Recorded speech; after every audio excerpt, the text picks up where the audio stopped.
$100,000 is way too cheap. I expect we'll end the year much higher, and we get between 500,000 and a million during this cycle.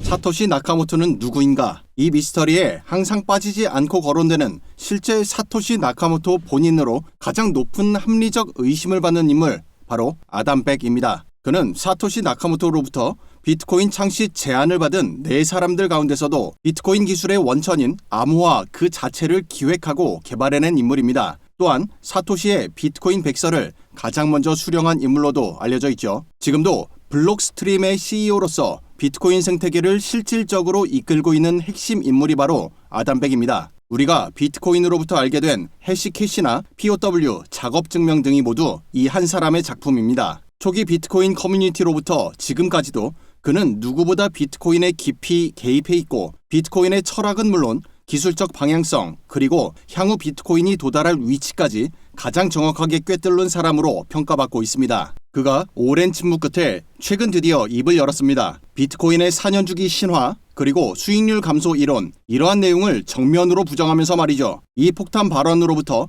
그가 직접 언급하는 이번 시즌 목표가와 도달 시점까지 함께 살펴보시죠. 바로 시작합니다. The previous cycle was disrupted by a lot of stuff. The China mining ban, the COVID, the supply chain, the quantitative easing, the DeFi, kind of Ponzi contagion. 우리는 그동안 비트코인의 사이클을 이렇게 배워왔습니다. 2013년, 17년, 21년 대략 4년 주기로 고점을 만들고 그 고점은 점점 덜 가파르게 상승하는 것처럼 보였죠. 그래서 많은 전문가들이 이렇게 말합니다. 앞으로는 예전처럼 수십 배씩 오르는 일은 없을 것이다. 이것이 바로 수익률 감소 이론입니다. 하지만 아담 백은 이 이론에 정면으로 반박합니다. 그는 이렇게 말하죠. 지난 사이클은 정상적인 사이클이 아니었다. 이유는 다음과 같습니다. 코로나 팬데믹으로 인한 글로벌 경제 충격과 공급망 붕괴, 중국의 비트코인 채굴 금지, 전례 없는 양적 완화. 양적 완화로 단기적으로는 유동성이 증가하긴 했지만 주식, 채권 등 자산시장 간 왜곡을 초래하며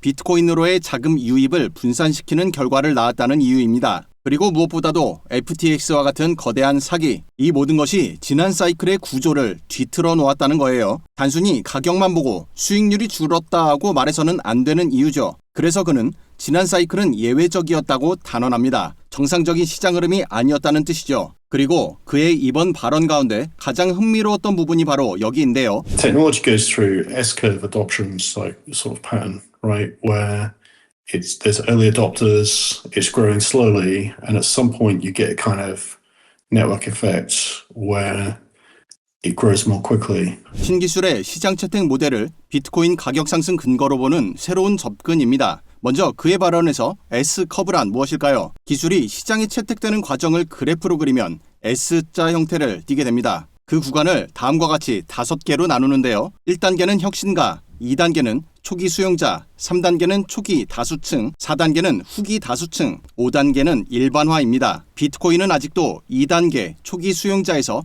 3단계 초기 다수층으로 넘어가는 길목에 있다고 아담 백은 말합니다. 여기서 어떤 분들은 글로벌 시총 6위나 되는 비트코인이 정말 그렇게 초입 단계일 수 있느냐라고 의문을 가질 수 있습니다. 하지만 중요한 것은 보유 비중의 밀도입니다. 전 세계 수십억 인구 중 단 2% 미만이 온체인 지갑을 보유하고 있고 그조차도 대부분은 극히 소액 보유자라는 점입니다. 즉 시총은 커졌지만 사용자 기반은 아직 대중화를 시작하지 않았다는 것이 핵심입니다. 그리고 시총 역시 금융기관이나 ETF가 일부 비트코인을 매입하면서 기술적, 경제적 실수요보다는 전략적 자산 보유 관점에서 형성된 기여도가 높죠. 다시 말해 가치가 실현된 것이 아니라 잠재력이 반영된 시총이라는 뜻입니다. 이 점을 이해해야 아담 백의 주장이 왜 설득력 있는지 더 분명해집니다. 즉 절대 다수가 아직 비트코인을 채택하지 않았고 진짜 가격 상승은 바로 다음 단계에서 폭발적으로 나타난다는 것입니다. 현재 인류의 2% 정도만이 채택한 것은 기술 채택 과정에서 정확히 2단계에서 나타나는 통계적 수치였기 때문에 비트코인이 아직도 초기 단계라는 그의 주장을 받아들이는 것이 어렵지 않죠. 그리고 이 기술 채택은 단순한 수치가 아니라 확신의 전염 단계로 이어집니다. 사람들이 주위 사람을 보고 더 큰 금액을 투입하여 비트코인에 진입하게 되고 이로 인해 수요가 기하급수적으로 늘어나게 되죠. 또한 비트코인은 과거 기술의 대표로 인용되는 인터넷과는 달리 사용자 수 증가에 따라 수요도 함께 폭발적으로 증가하는 특이한 구조를 갖고 있습니다. 이 새로운 접근법이 상당히 논리적이죠. 우리는 종종 이렇게 생각합니다. 비트코인은 탈중앙화 자산이니까 기관이 들어오면 정체성을 잃는 거 아닌가? 아담백은 여기에 대해서도 입장을 밝혔습니다. Suits are coming into Bitcoin, but they are just professional money managers for other people's money, right? As like pension funds, mutual funds, or just people's savings plans. Most people. 기관은 결국 개인의 돈을 대신 관리하는 존재일 뿐이다. 맞는 말이죠. 연기금, 보험사, 펀드, 이 모든 것들은 결국 우리의 월급, 퇴직금 또는 우리의 연금이나 사업소득이죠. 만약 국민연금이 비트코인을 산다면 그건 수천만 명의 일반인이 비트코인을 소유한 것과 같습니다. 그리고 기관 투자자들은 움직임은 느리지만 기관 각자 서로의 눈치를 봅니다. 하나의 기관이 비트코인을 사기 시작하면 다른 기관도 따라갈 수밖에 없는 구조라는 뜻이죠. 폭풍이 시작되면 걷잡을 수 없이 빠르고 강력해질 수밖에 없습니다. 이번 인터뷰를 통해 만약 이랬더라면 하는 말투를 딱 한 번 사용합니다. FTX 사태가 없었더라면, 그랬다면 비트코인은 지난 사이클에서 10만 달러는 넘었을 것이다. 이렇게 말하는데요. Well, I thought we would have gone over 100,000 easily last cycle, if not for all that stuff. 생각해 봅시다. FTX는 고객이 비트코인을 사는 것처럼 보이게 만들었지만 실제로는 그 돈은 FTX의 천재 사기꾼이 부동산을 사들이는 데 쓰이고 말았죠. 이건 가짜 수요였습니다. 즉, 비트코인 가격이 실제 수요보다 낮게 형성되도록 왜곡된 겁니다. 뿐만 아니라 테라, 루나 사태도 겹쳤죠. 그로 인해 코인 기반 경제 구조를 구축하던 3AC, 제네시스, 셀시우스 같은 신흥 기관들이 연쇄적으로 붕괴되면서 시장 전체가 무너졌습니다. 이런 사고가 아니었었다면 비트코인의 정상적 상승은 분명히 더 이어졌을 것이고 따라서 지난 사이클에 이미 10만 달러를 달성했을 것이라 확신하는 겁니다. 자, 그럼 이제 가장 중요한 이야기, 아담백은 이번 사이클의 비트코인 가격 목표를 어떻게 말할까요? $1,000 is way too cheap.